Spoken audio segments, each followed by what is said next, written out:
नमस्कार, मैं हूं अंजुम खान। दिन भर की खबरों में सबसे पहले डालते हैं नजर आज के मुख्य समाचारों पर। जिले में 5 गाड़ियां करेंगी प्रधानमंत्री फसल बीमा योजना का प्रचार प्रसार, कलेक्टर ने दिखाई झंडी। जंक्शन अगरसेन चौक से नवा बाईपास रेलवे क्रॉसिंग तक सड़क मरम्मत करवाने की मांग। विद्यार्थी टेस्ट किस नहीं, सभी परीक्षाएं रद्द कर अगली कक्षा में करो प्रमोट। जंक्शन पुलिस ने की एनडीपीएस के तहत कार्रवाई, युवक गिरफ्तार। अब खबरें विस्तार से। किसानों को प्रधानमंत्री फसल बीमा योजना के बारे में अब गांव में ही जानकारी दी जाएगी। इसके लिए कृषि विभाग ने जिले में 5 गाड़ियां प्रचार प्रसार के लिए लगाई हैं। प्रचार प्रसार के लिए लगाई गाड़ियों को गुरुवार को कलेक्टर जाकिर हुसैन ने झंडी दिखाकर रवाना किया। प्रधानमंत्री फसल बीमा योजना के तहत सरकार ने निर्देशानुसार प्रचार प्रसार के लिए 5 गाड़ियों को कलेक्टर ने रवाना किया। इन गाड़ियों का तहसील वाइज रूट चार्ट बनाया गया है। ये गाड़ियां 15 तारीख तक गांव में जाकर किसानों को फसल बीमा योजना के बारे में जानकारी देंगी। इनके साथ ही बीमा कंपनी के 2 कर्मचारी, विभाग के कर्मचारी साथ में रहेंगे। ये कर्मचारी किसानों को बीमा योजना के बारे में पूरी जानकारी देंगे ताकि किसान प्रधानमंत्री फसल बीमा योजना का ज्यादा से ज्यादा लाभ उठा सके। आज प्रधानमंत्री फसल बीमा योजना के अंतर्गत सरकार के निर्देशानुसार 5 प्रचार प्रसार के लिए गाड़ियों को जिला कलेक्टर महोदय द्वारा हरी झंडी दिखा करके रवाना किया गया है। हमारे ज़िले में 7 ब्लॉक तहसीलें हैं और ये जो 5 गाड़ियां हैं इनका रूट चार्ट बना करके रखने को दिया गया है।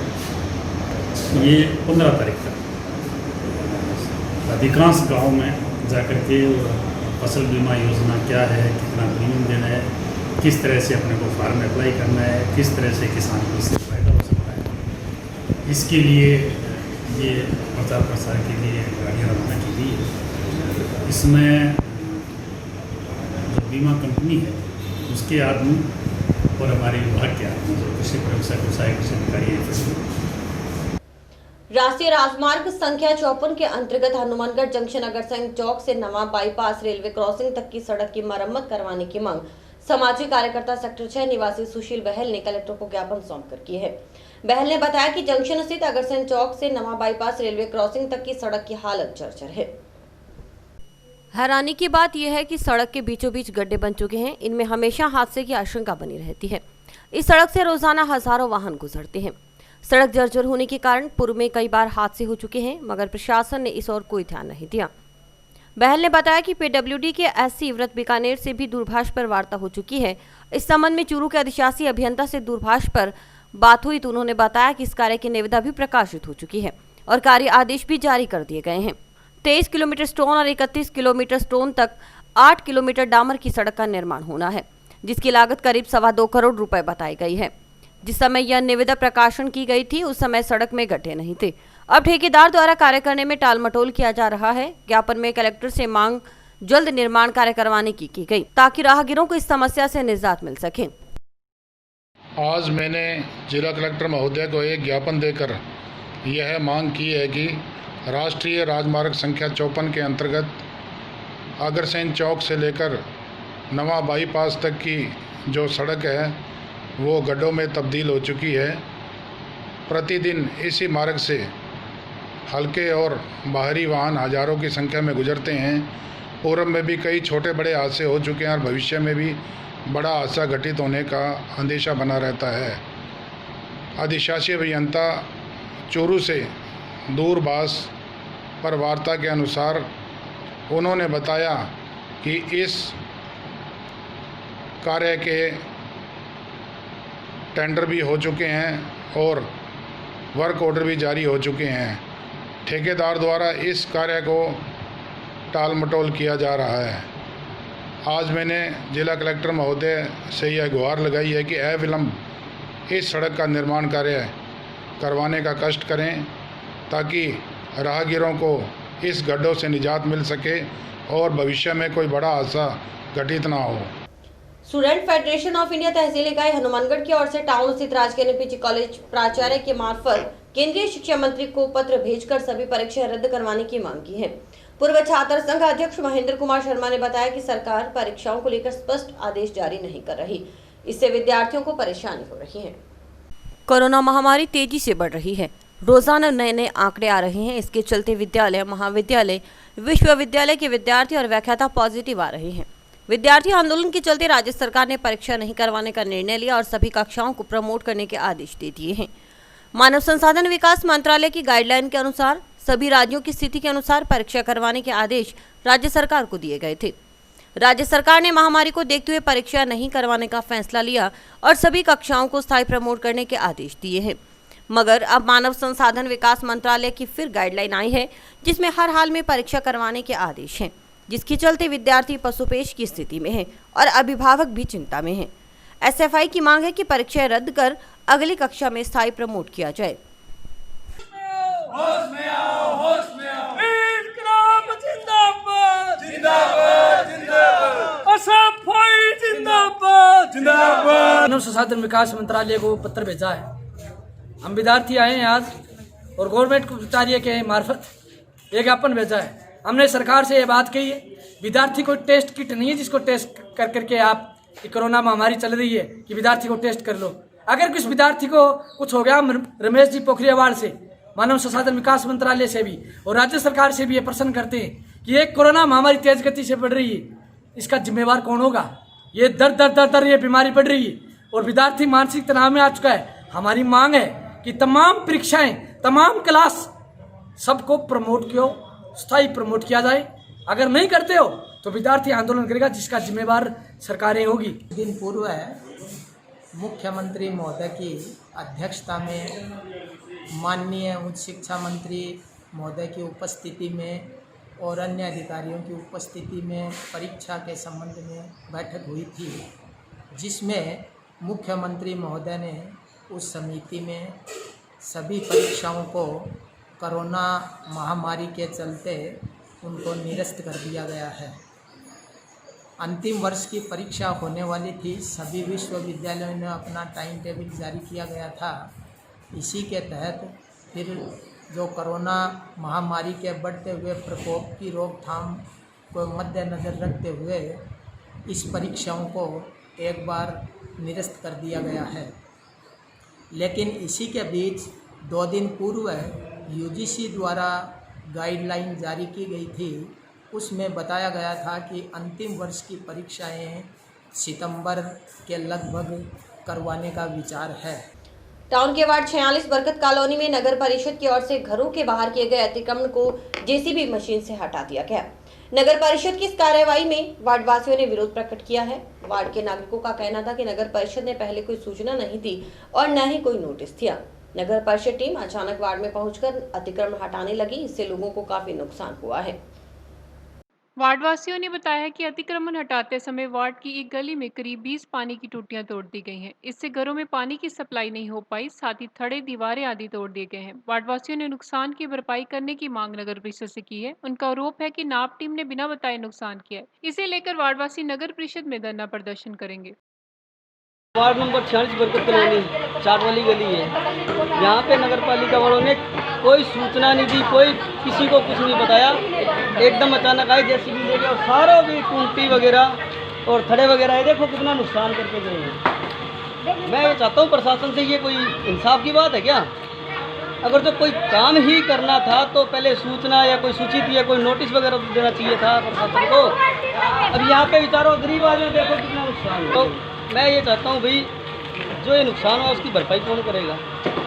कम से कम ना करते करते 20-25 टूटियाँ टूटी। इधर घुमाओ कैमरा, आप इधर देखिए, ये देखिए पूरी गली का हाल देखिए, ये पूरी गली का क्या हाल है।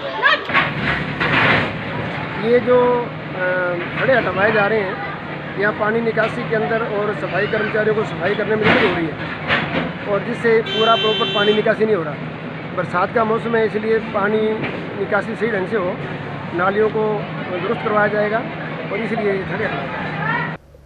जलदाय विभाग के रिटायर्ड कर्मचारियों की पेंशन प्रकरणों का निस्तारण व नियम विरुद्ध की गई प्रतिनियुक्तियां निरस्त करने की मांग को लेकर गुरुवार को राजस्थान वाटर वर्क्स कर्मचारी संघ के सदस्यों ने जलदाय विभाग कार्यालय पर प्रदर्शन किया। इसके बाद एक्सियन की अनुपस्थिति में बिना ज्ञापन दिए ही 2 दिन बाद कलेक्टर को ज्ञापन देने का निर्णय लिया गया। संगठन के जिला अध्यक्ष अशोक भोबिया ने आरोप लगाया कि संगठन सदस्य 3 दिनों से अपनी मांगों को लेकर आ रहे हैं, मगर एक्सियन के कार्यालय में मौजूद नहीं होने पर ज्ञापन नहीं सौंप पा रहे। भोबिया ने बताया कि संगठन के करीब 8 सदस्य सेवानिवृत्त हो चुके हैं, वहीं कुछ सदस्यों को तो 1 वर्ष हो गया सेवानिवृत्त हुए, लेकिन कर्मचारियों को पेंशन का भुगतान नहीं किया जा रहा।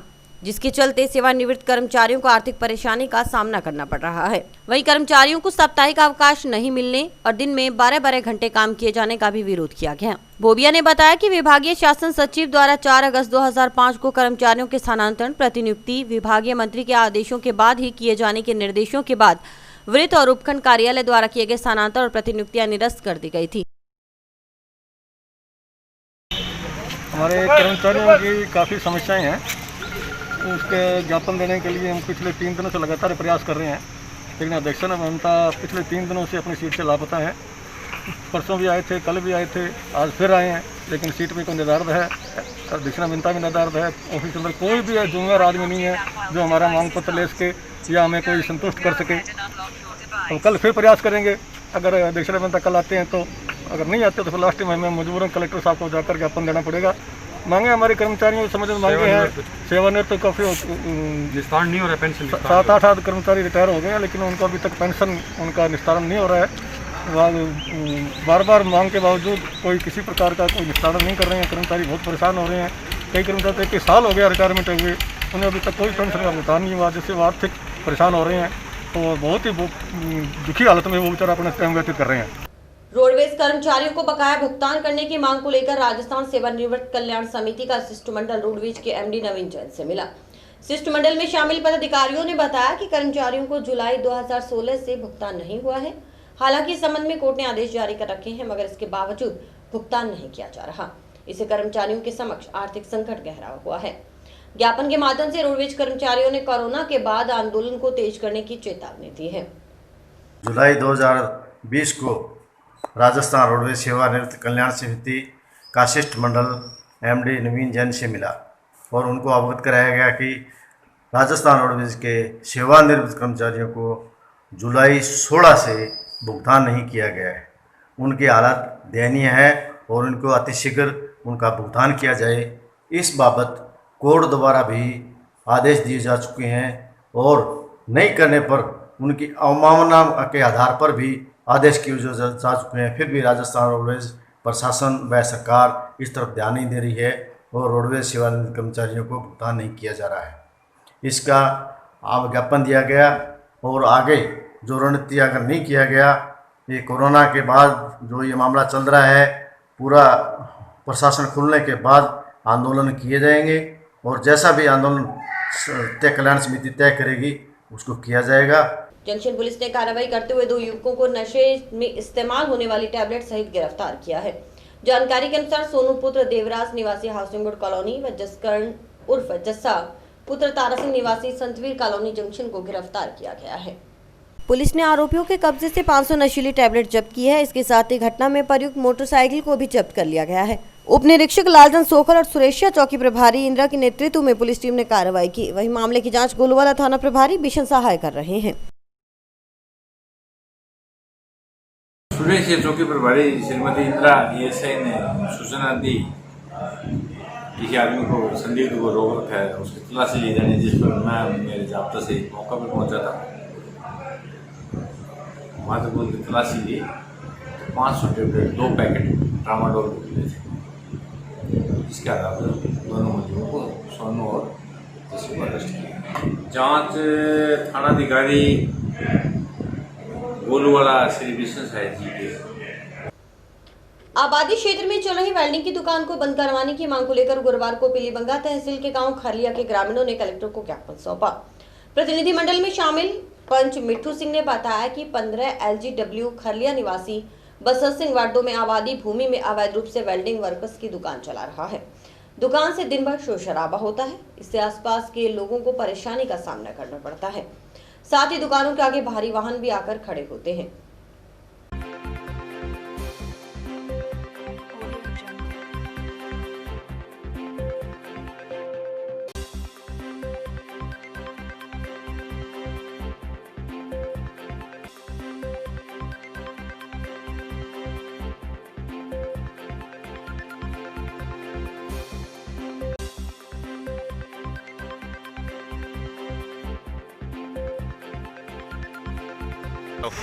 क्योंकि हम गांव खरलिया के वार्ड नंबर 2 के निवासी हैं कि हमारे वहाँ खेतों को भी आने जाने के लिए वो मेन रास्ता है, वहाँ पर अवैध रूप से किया कि वेल्डिंग की दुकान का ट्रैक्टर ट्रालियों का निर्माण करते हैं, जिसके आने जाने के लिए और दिन रात वहाँ ध्वनि प्रदूषण होता है, जिसको लेकर के वहाँ आस पड़ोस के जो विद्यार्थी है उनको ना तो सही रूप से उनको नींद आती है, ना वो सही रूप से ध्यान लगा के पढ़ सकते हैं, और लोगों का बीपी बढ़ना, चक्कर आना, मानसिक। पूर्व में भी जिला कलेक्टर महोदय को और एसडीएम को, तहसीलदार महोदय को हम इस संबंध में ज्ञापन दे चुके हैं, परंतु आज तक उस पर कोई कार्रवाई नहीं हुई। लीपापोती की कार्रवाई चल रही है हमारे, क्योंकि निचला जो प्रशासनिक स्तर है वो उस जो जिन व्यक्तियों के खिलाफ हम कार्रवाई करना चाहते हैं उनसे मिली भगत करके ट्रैक्टर ट्रालियों को उस समय इधर उधर करवा देते हैं और बाद में वहाँ की फ़ोटो खींच करके जिला कलेक्टर को साफ सफाई के साथ पेश कर देते हैं। अखिल भारतीय विद्यार्थी परिषद की ओर से 72वें स्थापना दिवस के उपलक्ष्य में जिले भर में पौधारोपण अभियान चलाया गया। इस दौरान सभी तहसीलों में सार्वजनिक स्थानों पर अलग अलग किस्मों के पौधे लगाए गए, साथ ही उनकी सार संभाल का भी जिम्मा लिया गया। स्थापना दिवस के मौके पर जिला संयोजक श्याम सिंह शेखावत ने बताया है कि परिषद की ओर से आने वाले 7 दिनों तक अभियान के तहत कई कार्यक्रम होंगे। उन्होंने बताया कि इस दौरान परिषद की ओर से पौधारोपण, रक्तदान शिविर, गरीब परिवारों को या बच्चों को पुस्तकें वितरण करने आदि कार्यक्रम आयोजित किए जाएंगे। इसके लिए तैयारियां पूरी कर ली गई हैं। वहीं सभी कार्यकर्ताओं की अलग अलग ड्यूटियां लगा दी गई हैं। पहले दिन में जिले में 72 पौधे लगाकर कार्यक्रम का आगाज किया। आज अखिल भारतीय विद्यार्थी परिषद हनुमानगढ़ के द्वारा अखिल भारतीय 72वें स्थापना दिवस पर पूरे जिले भर में 72 पौधे लगाकर आज स्थापना दिवस बनाया। इस उपलक्ष्य में आने वाले 7 दिनों के अंदर विद्यार्थी परिषद पूरे जिले भर में नए नए काम करेगी, जिसमें कि पौधारोपण और गरीब लोगों को पुस्तक वितरण, बच्चों को पुस्तक वितरण, सामग्री वितरण, इसके साथ रक्तदान शिविर और ऐसे कई कार्यक्रम की योजना पूरे जिले भर में बनाई जाएगी कि 72वें स्थापना दिवस पर आज जिले में 72 पौधे लगाकर स्थापना दिवस की इस कार्यक्रम की शुरुआत की गई। युवाओं को नशे की लत न लगे, इसलिए गांव मक्कासर के 2 भाइयों ने युवाओं को पहलवानी सिखाने का बीड़ा उठाया है। गांव के गुरप्रीत सिंह और सुखा सिंह करीब 4 महीनों से बच्चों और युवाओं को कुश्ती की निःशुल्क ट्रेनिंग दे रहे हैं। 22 मार्च लॉकडाउन के बाद अपने ही घर के पास एक प्लॉट खरीदकर कुश्ती की तैयारी के लिए अखाड़ा बनाया। देखिए प्रदीप पाल की यह रिपोर्ट। पहलवान सुखा सिंह बताते हैं कि लॉकडाउन के चलते सरकार की गाइडलाइन के अनुसार घर से बाहर नहीं जा सकते, इसलिए घर के पास ही एक प्लॉट खरीदकर उसमें युवाओं को कुश्ती का अभ्यास शुरू करवा दिया। अब रोजाना बच्चों और युवाओं को कुश्ती की निःशुल्क ट्रेनिंग दी जा रही है। वहीं गांव में पहलवान सुखा सिंह का 30वां जन्मदिन बच्चों के साथ केक काटकर मनाया गया। जब लॉकडाउन हुआ 22 मार्च को, तो जो भी खिलाड़ी थे, हम भी एक खिलाड़ी हैं, पहलवान थे, तो हम अखाड़े से दूर हो गए। क्यों सरकार ने रोक लगा दी, भी बाहर कहीं नहीं जाना। तो हमने क्या किया, हमने एक गांव में घर के पास प्लाट लेके तो हमने वहाँ दोनों भाइयों ने प्रैक्टिस शुरू कर दी और धीरे धीरे घर के पास के जितने भी लड़के थे सारे आने लग गए और हम आज करीबन 3 महीने हो गए इन बच्चों को प्रैक्टिस करवा रहे हैं और आज भी इनकी प्रैक्टिस करवाएगी। आज मेरा बर्थडे था तो जितने भी गांव के लोग थे, जो गणमान्य व्यक्ति थे, हमने उनको बुला के केक काटा और इन बच्चों की प्रैक्टिस करवाई और जो भी हम इनकी प्रैक्टिस जारी रखेंगे। जब बच्चे छोटे छोटे हैं, हम आगे के जो भविष्य हैं, तो हम जितना भी हो सके अपनी तरफ से इनको प्रैक्टिस करवाते रहेंगे और इनको अच्छे मुकाम तक पहुंचाएंगे। निःशुल्क करवा रहे हैं? बिल्कुल निःशुल्क सेवा है और हमारा मेन मकसद ये है कि जो आज के समय में जो ये नशे की प्रवृत्ति बढ़ रही है, हम इसको कम करना चाहते हैं। भी अगर कोई भी अगर बच्चा, मानो हमारी जो कोशिश से अगर बच्चा कोई नशे से बच जाता है तो हमारा जीवन सफल हो जाएगा। गुरप्रीत सिंह ने बताया कि उनके बड़े भाई सुखा सिंह पहलवान ने 2013 में राजस्थान केसरी का खिताब हासिल किया। 2015 में सितारे इंदौर बने। इसके बाद 2016 में हिमाचल और जम्मू केसरी बने। इसी दौरान यूनिवर्सिटी में कई बार भाग लेकर अव्वल रहे हैं। मक्कासर से मेरे बड़े भाई सुखा सिंह पहलवान, जिनके बारे में आज मैं आपको बताना चाहता हूं, उन्होंने 2013 में राजस्थान केसरी का खिताब हासिल किया। काफ़ी मुश्किलों और मेहनतों के बाद वो हासिल किया। उसके बाद 2015 में सितारे इंदौर बने, 2016 में हिमाचल केसरी बने, जम्मू केसरी बने। ऐसे कई टाइटल उनके नाम हैं। यूनिवर्सिटी में उन्होंने कई बार पार्टिसिपेट किया, 5 बार यूनिवर्सिटी खेले और आज उनकी मेहनत के साथ हम उनका जन्मदिन बना रहे हैं। 30वां जन्मदिन, 30 साल उनके आज पूरे हो गए और अच्छे भविष्य की कामना करते। तो ज़्यादा मेहनत करते हैं, तड़के सुबह उठ कर दे सदे हाँ ਬਹੁਤ ਬੱਚਿਆਂ ਨੂੰ ਨਾਲ ਲੈ ਕੇ ਬਹੁਤ ਮਿਹਨਤ ਕਰਾਉਂਦੇ ਆ। ਬਹੁਤ ਮੈਨੂੰ ਮਾਣ ਹੈ ਬੱਚਿਆਂ ਤੇ ਮੇਰਿਆਂ ਤੇ। ਬਹੁਤ ਜਾਂਦੇ ਆ, ਦੂਰ ਦੂਰ ਤੱਕ ਜਾਂਦੇ ਆ, ਹਿਮਾਚਲ ਜਾਂਦੇ ਆ, ਜੰਮੂ ਜਾਂਦੇ ਆ, ਕੁਸ਼ਤੀ ਜਿੱਤ ਕੇ ਆਉਂਦੇ ਆ। ਜਦੋਂ ਮੈਂ ਫੋਨ ਕਰਨਾ ਵੀ ਸੁੱਖਾ ਤੁਹਾਡੀ ਕੁਸ਼ਤੀ ਕਿਵੇਂ ਹੋਈ ਆ, ਹੁੰਦੇ ਵਧੀਆ ਹੋਈ, ਮੈਨੂੰ ਬਹੁਤ ਜ਼ਿਆਦਾ ਹੌਸਲਾ ਹੋ ਜਾਂਦਾ ਵੀ ਇਸ ਕਰਕੇ ਸਾਰੇ ਬੱਚਿਆਂ ਨੂੰ ਇਸੇ ਲਾਈਨ ਤੇ ਲੱਗਣਾ ਚਾਹੀਦਾ, ਨਸ਼ੇ ਪੱਤੇ ਤੋਂ ਬਚਣਾ ਚਾਹੀਦਾ। ਸਾਰੇ ਵਧੀਆ ਇਸੇ ਕੰਮ ਤੇ ਲੱਗੇ ਰਹਿਣ, ਪਹਿਲਵਾਨੀ बहुत बढ़िया है। पुलिस आरोपियों के खिलाफ कोई कार्रवाई नहीं कर रही, मुझे न्याय नहीं मिल रहा। यह आरोप गुरुवार को पुलिस थाना के समक्ष धरने पर बैठे मृतक कस्बे के वार्ड 1 निवासी पिता बलदेव सिंह ने लगाए। उनका आरोप था कि बेटे हरमिंदर सिंह का इसी मोहल्ले में रहने वाले संतोष से संपर्क था। इससे नाराज संतोष के पति सोनू ने जान से मारने की धमकी दी थी। पति सोनू की धमकी के डर से गायब हुए बेटे हरमिंदर की 2 दिन बाद सादुल ब्रांच नहर से लाश बरामद हुई थी। पिता ने संदिग्ध रूप से हुई मौत में दोनों का हाथ होने का आरोप लगाया है। इस संबंध में पुलिस थाने में एफआईआर दर्ज करवाई गई, मगर एएसआई ने दबाव के चलते सही जांच नहीं की। ऐसे में आरोपी खुले में घूम रहे हैं। इसके बाद एसपी के समक्ष गुहार लगाई गई, मगर अभी तक कोई कार्रवाई नहीं हो पाई है।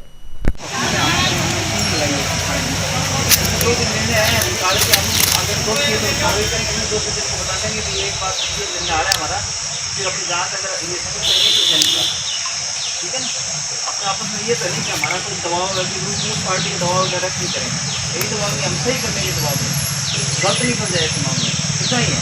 खुद ये वो जल जाए, खुद सीआई साहब जांच कर लेंगे, ठीक है, एक टीम बना के जांच करके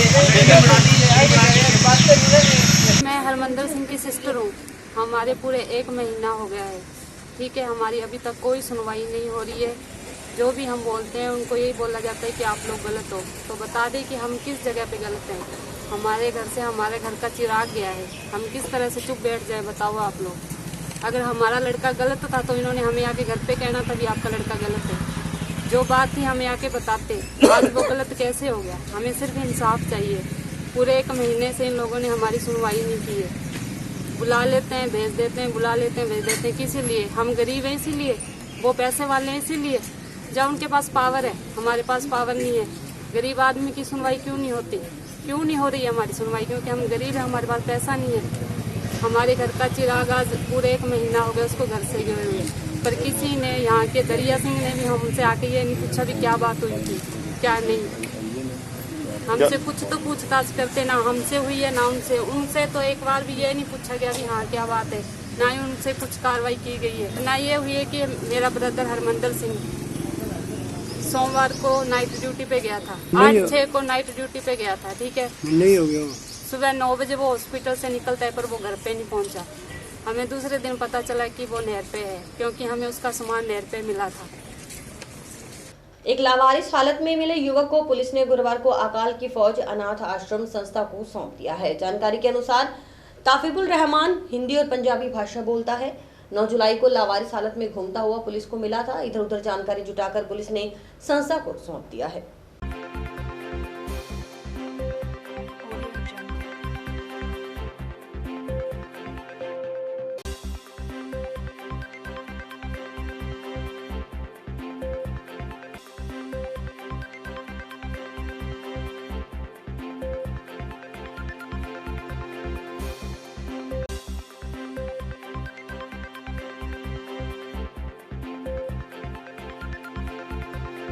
और इसी के साथ समाचार समाप्त हुए। रोजाना देखते रहिए समाचार। नमस्कार।